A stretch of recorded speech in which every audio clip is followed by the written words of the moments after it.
ಇವತ್ತಿನ ಟಿಪ್ ಬಂದು jeera water.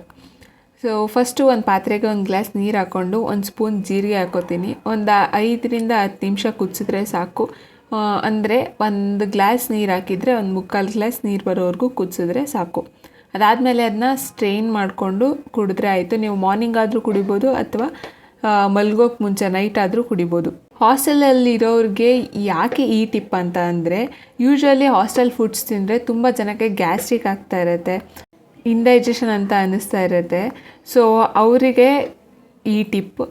And if in case ನಿಮ್ಮ ಹತ್ರ ಸ್ಟವ್ ಮತ್ತು ಕೆಟಲ್ ಇಲ್ಲ ಅಂತ ಅಂದರೆ, ಹಿಂದಿನ ದಿನ ರಾತ್ರಿ ಫ್ಲಾಸ್ಕಲ್ಲಿ ಬಿಸಿನೀರು ಹಿಡಿದು ಅದಕ್ಕೆ ಒಂದು ಸ್ಪೂನ್ ಜೀರಾ ಹಾಕಿ ನೆನೆಸಿ ಬೆಳಗ್ಗೆ ಎದ್ದು ಕುಡಿಬೋದು. ಆಬ್ವಿಯಸ್ಲಿ ಎಲ್ಲ ಹಾಸ್ಟೆಲ್ ಪಿ ಜಿಲು ಕುಡಿಯೋಕ್ಕೆ ಬಿಸಿನೀರು ಪ್ರೊವೈಡ್ ಮಾಡ್ತಾರೆ ಅಂತ ಅಂದ್ಕೊಂಡಿದ್ದೀನಿ.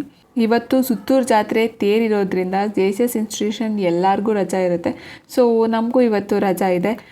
ಬಟ್ಟೆ ವಾಷಿಂಗ್ ಮಿಷಿನ್ಗೆ ಹಾಕಿ ಸ್ನಾನ ಮಾಡಿಕೊಂಡು ಸಂಜೆ ಈವ್ನಿಂಗ್ ಇವತ್ತು ಸ್ನ್ಯಾಕ್ಸ್ಗೆ ಕಡಲೆ ಬೀಜ ಕೊಟ್ಟಿದ್ದರು. ಅದನ್ನು ತಿಂದ್ಕೊಂಡು ಒಂದು ಸ್ವಲ್ಪ ವರ್ಕ್ ಇತ್ತು ಮಾಡ್ತಾಯಿದ್ದೆ. ಮಧ್ಯ ನನ್ನ ಫ್ರೆಂಡ್ ನೋಡಿ ಅಲ್ಲಿ ಹಿಂಗೆ ಆಡ್ತಾಯಿದ್ದಾಳೆ ಅಂತ.